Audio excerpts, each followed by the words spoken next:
नमस्कार। जूही स्टोरी में आप सभी का स्वागत है। आज हम सुनेंगे मुंशी प्रेमचंद जी की कहानी प्रतिशोध। तो चलिए कहानी की शुरुआत करती हूँ। माया अपने तिमंजिली मकान की छत पर खड़ी सड़क की ओर अधीर आँखों से ताक रही थी और सोच रही थी कि अब तक आए क्यों नहीं, कहाँ देर लगाई। इसी गाड़ी से तो आने को लिखा था। गाड़ी तो आ गई होगी। स्टेशन से मुसाफिर चले आ रहे हैं। इस वक्त तो कोई दूसरी गाड़ी नहीं आती। शायद असबाब वगैरह रखने में देर हुई। यार दोस्त स्टेशन पर बधाई देने के लिए पहुंच गए हों। उनसे फुर्सत मिलेगी तब घर की सुध आएगी। उनकी जगह मैं होती तो सीधे घर आती। दोस्तों से कह देती, जनाब इस वक्त मुझे माफ़ कीजिए, फिर मिलेंगे। मगर दोस्त में तो उनकी जान बसती है। मिस्टर व्यास लखनऊ के नौजवान मगर अत्यंत प्रतिष्ठित बैरिस्टरों में से एक हैं। 3 महीने से वह एक राजनीतिक मुकदमे की पैरवी करने के लिए सरकार की ओर से लाहौर गए हुए हैं। उन्होंने माया को लिखा था, जीत हो गई। 1 तारीख को मैं शाम की मेल में ज़रूर पहुंचूंगा। आज वही शाम है। माया ने आज सारा दिन तैयारियों में बिताया। सारा मकान धुलवाया, कमरों की सजावट के सामान साफ कराए, मोटर धुलवाई। ये 3 महीने उसने तपस्या के काटे थे। अगर अब तक मिस्टर व्यास नहीं आए, उसकी छोटी बच्ची तिलोत्तमा आकर उसके पैरों में चिपक गई और बोली, अम्मा बाबूजी कब आएंगे। माया ने उसे गोद में उठा लिया और चूम कर बोली, आते ही होंगे बेटी, गाड़ी तो कब की आ गई। तिलोत्तमा बोली, मेरे लिए अच्छी गुड़िया लाते होंगे। माया ने कुछ जवाब न दिया। इंतज़ार अब गुस्से में बदलता जा रहा था। वह सोच रही थी, जिस तरह मुझे हजरत परेशान कर रहे हैं उसी तरह मैं भी उनको परेशान करूंगी। घंटे भर तक बोलूंगी ही नहीं। आकर स्टेशन पर बैठे हुए हैं। जलाने में उन्हें मज़ा आता है। यह उनकी पुरानी आदत है। दिल को क्या करूं। नहीं जी, ये तो यही चाहता है कि जैसे वह मुझसे बेरुखी दिखलाते हैं उसी तरह मैं भी उनकी बात न पूछूं। एकाएक एक नौकर ने ऊपर आकर कहा, बहू जी लाहौर से यह तार आया है। माया अंदर ही अंदर जल उठी। उसे ऐसा मालूम हुआ कि जैसे बड़े जोर की हरारत हो गई हो।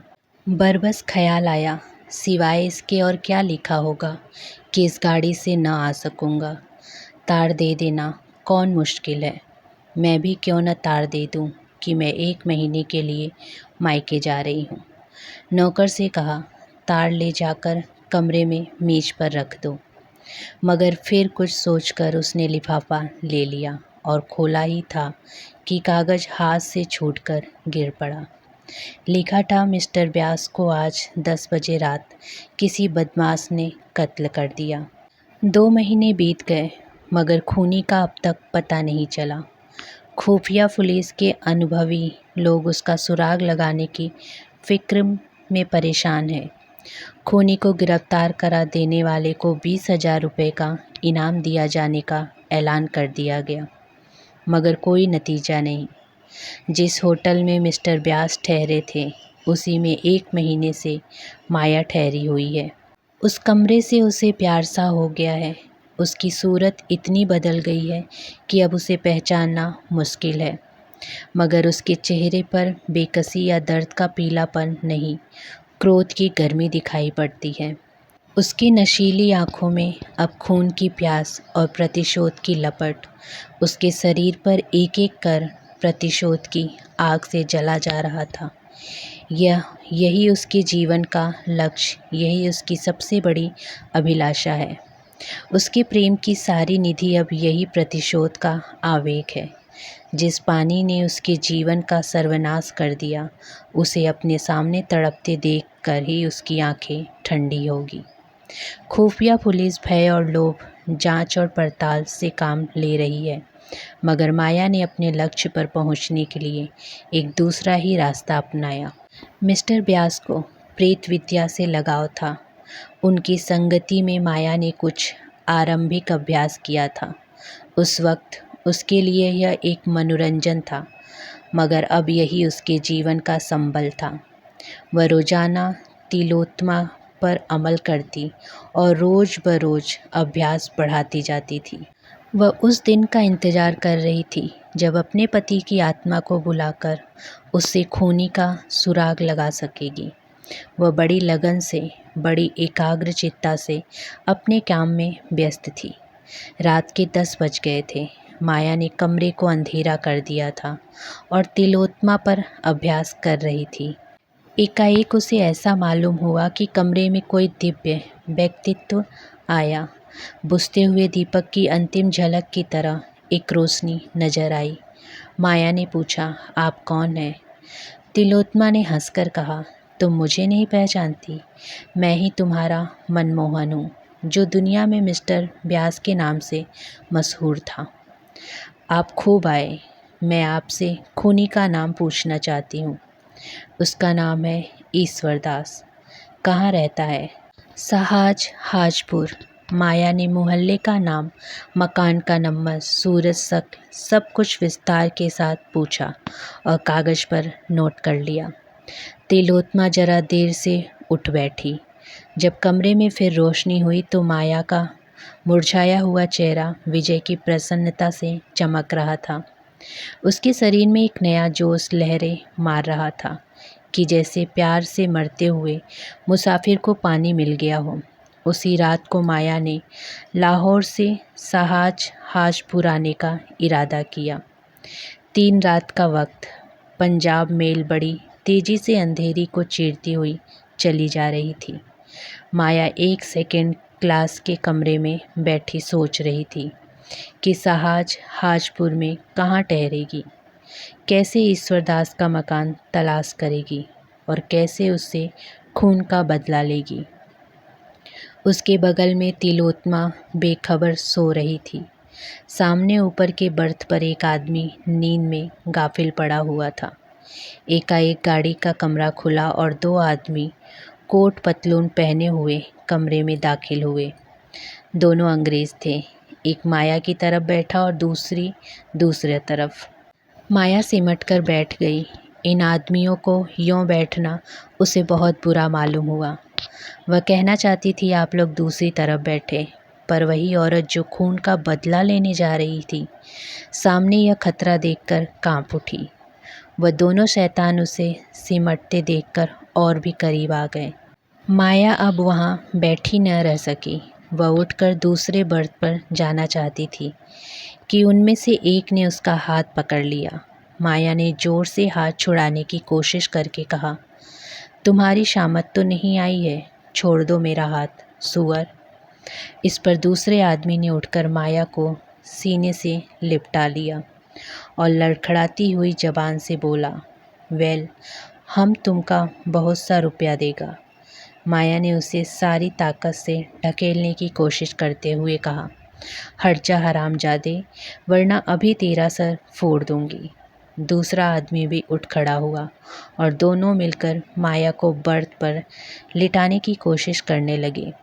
एकाएक यह खटपट सुनकर ऊपर के बर्थ पर सोया हुआ आदमी चौंका और उन बदमाशों की हरकत देखकर ऊपर से कूद पड़ा। दोनों गोरे उसे देखकर माया को छोड़ उसकी तरफ झपटे और उसे घूंसे मारने लगे। दोनों उस पर ताबड़तोड़ हमला कर रहे थे और वह हाथों से अपने को बचा रहा था। उसे वार करने का कोई मौका न मिला था। एकाएक उसने उचककर अपने बिस्तर में से एक छुरा निकाला और आस्तीने समेट कर बोला, तुम दोनों अगर अभी बाहर न गए तो मैं एक को भी जीता न छोड़ूंगा। दोनों गोरे छुरा देखकर डरे, मगर वह भी निहत्थे न थे। एक ने जेब से रिवॉल्वर निकाल लिया और उसकी नली उस आदमी की तरफ करके बोला, निकल जाओ। माया थर-थर काँप रही थी कि न जाने क्या आफत आने वाली है, मगर खतरा हमारी छिपी हुई हिम्मतों की कुंजी है।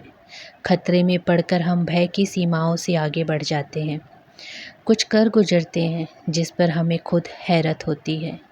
वही माया जो अब थर-थर काँप रही थी, बिल्ली की तरह कूदकर उस गोरे की तरफ लपकी और उसके हाथ से रिवॉल्वर खींचकर गाड़ी से नीचे फेंक दिया।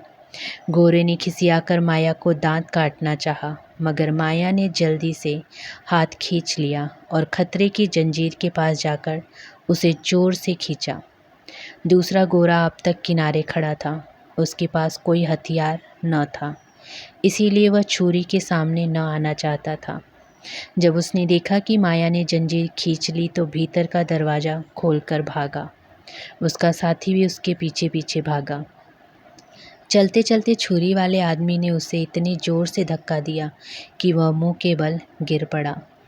फिर तो उसने इतनी ठोकरें, इतनी लातें और इतने घूंसे जमाए कि उसके मुंह से खून निकल पड़ा। इतने में गाड़ी रुक गई और गार्ड लालटेन लिए आता दिखाई दिया, मगर वह दोनों शैतान गाड़ी को रुकते देख बेतहाशा नीचे कूद पड़े और उस अंधेरे में न जाने कहाँ खो गए। गार्ड ने भी ज़्यादा छानबीन न की, और करता भी तो उस अंधेरे में पता लगाना मुश्किल था। दोनों तरफ गड्ढे थे। शायद किसी नदी के पास ट्रेन रुकी थी। वहाँ 200 आदमी उस वक्त बड़ी आसानी से छिप सकते थे। 10 मिनट तक गाड़ी खड़ी रही, फिर चल पड़ी। माया ने मुक्ति की सांस लेकर कहा, आप आज न होते तो ईश्वर ही जाने मेरा क्या हाल होता। आपकी कहीं चोट तो नहीं आई? उस आदमी ने छुरी को जेब में रखते हुए कहा, बिल्कुल नहीं। मैं ऐसा बेसुध सोया था कि उन बदमाशों के आने की खबर ही नहीं हुई, वरना मैंने उन्हें अंदर पाँव ही नहीं रखने दिया होता। अगले स्टेशन पर रिपोर्ट करूँगा। माया जी, नहीं, खामखा की बदनामी होगी और परेशानी होगी। रिपोर्ट करने से कोई फ़ायदा नहीं। ईश्वर ने आज मेरी आबरू रख ली। मेरा कलेजा अभी तक धक धक कर रहा है। आप कहाँ तक चलेंगी? मुझे सहाज हाजपुर जाना है। वहीं तक तो मुझे भी जाना है। शुभ नाम क्या है? कम से कम अपने उपकार के नाम से तो अपरिचित न रहूं। मुझे तो ईश्वर दास कहते हैं। माया का कलेजा धक से हो गया। जरूर यह वही खूनी है। इसकी शक्ल सूरत भी वही है जो उसे बतलाई गई थी। उसने डरते डरते पूछा, आपका मकान किस मोहल्ले में है? मैं रहता हूँ। माया का दिल बैठ गया। उसने खिड़की से सिर बाहर निकालकर एक लंबी सांस ली। हाय, खूनी मिला भी तो इस हालत में जब वह उसके एहसान के बोझ से दबी हुई है। क्या उस आदमी को वह खंजर का निशाना बना सकती है जिसने बगैर किसी परिचय के सिर्फ हमदर्दी के जोश में ऐसे गाढ़े वक्त में उसकी मदद की? जान पर खेल गया। वह एक अजीब उलझन में पड़ गई। उसने उसके चेहरे की तरफ देखा। शराफत झलक रही थी। ऐसा आदमी खून कर सकता है? इसमें उसे संदेह था। ईश्वर दास ने पूछा, आप लाहौर से आ रही हैं ना? सहाज हाजपुर में कहाँ जाएंगी? अभी तो कहीं धर्मशाला में ठहरूंगी। मकान का इंतजाम करना है। ईश्वर दास ने ताज्जुब से पूछा, तो वहाँ आप किसी दोस्त या रिश्तेदार के यहाँ नहीं जा रही हैं? कोई नहीं, कोई मिल ही जाएगा। यूँ आपका असली मकान कहाँ है? असली मकान पहले लखनऊ था, अब कहीं नहीं। मैं बेवा हूँ। ईश्वर दास ने सहाज हाजपुर में माया के लिए एक अच्छा मकान तय कर दिया। एक नौकर भी रख दिया। दिन में कई बार हाल चाल पूछने आता। माया कितना ही चाहती थी कि उसके एहसान न ले, उससे घनिष्ठता न पैदा करे, मगर वह इतना नेक, इतना बामुरैवत और शरीफ था कि माया मजबूर हो जाती थी। एक दिन वह कई गमले और फर्नीचर लेकर आया। कई खूबसूरत तस्वीरें भी थी। माया ने त्योरियां चढ़ाकर कहा, मुझे साज सामान की बिल्कुल ज़रूरत नहीं। आप नाहक तकलीफ़ करते हैं। ईश्वर दास ने इस तरह लज्जित होकर कि जैसे उससे कोई भूल हो गई हो, कहा, मेरे घर में ये चीज़ें बेकार पड़ी थी, लाकर रख दी। मैं इन टीम टाम की चीज़ों का गुलाम नहीं बनना चाहती। ईश्वरदास ने डरते डरते कहा, अगर आपको नागवार हो तो उठवा ले जाऊं। माया ने देखा कि उसकी आंखें भर आई हैं। मजबूर होकर बोली, अब आप ले आए हैं तो रहने दीजिए, मगर आगे से कोई ऐसी चीज़ न लाइएगा। एक दिन माया का नौकर न आया। माया ने 8-9 बजे तक उसकी राह देखी।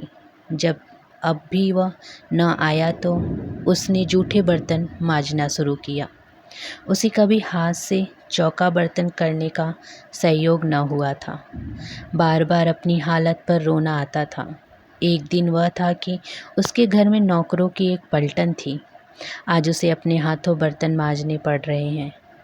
तिलोत्मा दौड़ दौड़कर बड़े जोर से काम कर रही थी। उसे कोई फिक्र न थी अपने हाथों से काम करने का। अपने को उपयोगी साबित करने का ऐसा अच्छा मौका पाकर उसकी खुशी की सीमा न थी। इतने में ईश्वरदास आकर खड़ा हो गया और माया को बर्तन मांजते देखकर बोला, यह आप क्या कर रही हैं? रहने दीजिए, मैं अभी एक आदमी को बुलवाए लाता हूँ। आपने मुझे क्यों न खबर दी? राम राम, उठाइए वहाँ से। माया ने लापरवाही से कहा, कोई ज़रूरत नहीं, आप तकलीफ़ न करिए, मैं अभी मांज लेती हूँ। इसकी ज़रूरत भी क्या है, मैं 1 मिनट में आता हूँ। नहीं, आप किसी को न लाइए, मैं इतने बर्तन आसानी से धो लूँगी। अच्छा तो लाइए, मैं भी कुछ मदद करूँ। यह कहकर उसने डोल उठा लिया और बाहर से पानी लेने दौड़ा। पानी लाकर उसने मजे हुए बर्तनों को धोना शुरू किया। माया ने उसके हाथ से बर्तन छीनने की कोशिश करके कहा, आप मुझे क्यों शर्मिंदा करते हैं? रहने दीजिए, मैं अभी साफ़ किए डालती हूँ। आप मुझे शर्मिंदा करती हैं या मैं आपको शर्मिंदा कर रहा हूँ? आप यहाँ मुसाफिर हैं, मैं यहाँ का रहने वाला हूँ। मेरा धर्म है कि आपकी सेवा करूँ। आपने एक जाति तो यह की है कि मुझे ज़रा भी खबर न दी। अब दूसरी जाति यह कर रही हैं। मैं इसे बर्दाश्त नहीं कर सकता। ईश्वरदास ने जरा सी देर में सारे बर्तन साफ करके रख दिए। ऐसा मालूम होता था कि वह ऐसे कामों का आदी है। बर्तन धोकर उसने सारे बर्तन पानी से भर दिए और तब माथे से पसीना पोंछता हुआ बोला, बाजार से कोई चीज़ लानी हो तो बता दीजिए, अभी ला दूँ। माया जी, नहीं, माफ़ कीजिएगा, आप अपने घर का रास्ता लीजिए। ईश्वरदास, तिलोत्मा, आओ, आज तुम्हें मैं सैर करा लाता हूँ। जी नहीं, रहने दीजिए, इस वक्त सैर करने नहीं जाती। माया ने यह शब्द इतने रूखेपन से कहे कि ईश्वरदास का मुंह उतर गया। उसने दोबारा कुछ न कहा, चुपके से चला गया। उसके जाने के बाद माया ने सोचा, मैंने उसके साथ कितनी बेमुरवती की है। रेलगाड़ी की उस दुखद घटना के बाद उसके दिल में बराबर प्रतिशोध और मनुष्यता में लड़ाई छिड़ी हुई थी। अगर ईश्वरदास उस मौके पर स्वर्ग के एक दूत की तरह न आ जाता तो आज उसकी क्या हालत होती। यह ख्याल उसके रोए खड़े कर देते थे और ईश्वरदास के लिए उसके दिल की गहराइयों से कृतज्ञता के शब्द निकलते। क्या अपने ऊपर इतना बड़ा एहसान करने वाले के खून से अपने हाथ रंगेगी? लेकिन उसी के हाथों से उसे यह मनोज दिन भी तो देखना पड़ा। उसी के कारण तो उसने रेल का वह सफ़र किया था, वरना वह अकेली बिना किसी दोस्त या मददगार के सफ़र ही क्यों करती। उसी के कारण तो आज वह वैधव्य की विपत्तियां झेल रही हैं और सारी उम्र झेलेगी। इन बातों का ख्याल करके उसकी आंखें लाल हो जाती, मुंह से एक गर्म आह निकल जाती और जी चाहता इसी वक्त कटार लेकर चल पड़े और उसका काम तमाम कर दे। आज माया ने अंतिम निश्चय कर लिया। उसने ईश्वरदास की दावत की थी, यही आखिरी दावत होगी। ईश्वरदास ने उस पर एहसान जरूर किए हैं, लेकिन दुनिया में कोई एहसान, कोई नेकी उस शोक के दाग को मिटा नहीं सकती। रात के 9 बजे ईश्वरदास आया तो माया ने अपनी बाड़ी में प्रेम का आवेग भरकर कहा, बैठिए, आपके लिए गर्म गर्म पूड़ियाँ निकाल दूँ। ईश्वर दास, क्या अभी तक आप मेरे इंतज़ार में बैठी हुई हैं? नाहक गर्मी में परेशान हुई माया ने थाली परोस कर उसके सामने रखते हुए कहा, मैं खाना पकाना नहीं जानती। अगर कोई चीज़ अच्छी न लगे तो माफ़ कीजिएगा। ईश्वर दास ने खूब तारीफ करके एक एक चीज़ खाई। ऐसी स्वादिष्ट चीज़ उसने अपनी उम्र में कभी न खाई थी। आप तो कहती थी मैं खाना पकाना नहीं जानती, तो ये क्या मैं गलत कहती थी? बिल्कुल गलत। आपने खुद अपनी गलती साबित कर दी। ऐसे खस्ते मैंने ज़िंदगी में भी नहीं खाए थे। आप मुझे बनाते हैं। अच्छा साहब, बना लीजिए। नहीं, मैं बनाता नहीं, बिल्कुल सच कहता हूँ। किस किस चीज़ की तारीफ़ करूँ? चाहता हूँ कि कोई ऐब निकालूँ, लेकिन सूझता ही नहीं। अब की मैं अपने दोस्त की दावत करूँगा तो आपको एक दिन तकलीफ़ दूँगा। हाँ, शौक़ से कीजिएगा, मैं हाज़िर हूँ। खाते खाते 10 बज गए। तिलोत्तमा सो गई। गली में भी सन्नाटा हो गया। ईश्वरदास चलने को तैयार हुआ तो माया बोली, क्या आप चले जाएंगे? क्यों ना, आज यहीं सो रहिए। मुझे कुछ डर सा लग रहा है। आप बाहर के कमरे में सो रहिएगा, मैं अंदर आंगन में सो रहूँगी। ईश्वरदास ने क्षण भर सोचकर कहा, अच्छी बात है। आपने पहले कभी न कहा कि आपको इस घर में डर लगता है, वरना मैं किसी भरोसे की बूढ़ी औरत को रात को सोने के लिए ठीक कर देता। ईश्वरदास ने तो कमरे में आसन जमाया। माया अंदर खाना खाने लगी, लेकिन आज उसके गले के नीचे एक कौर भी न उतर सका। उसका दिल ज़ोर ज़ोर से धड़क रहा था। दिल पर एक डर सा छाया हुआ था।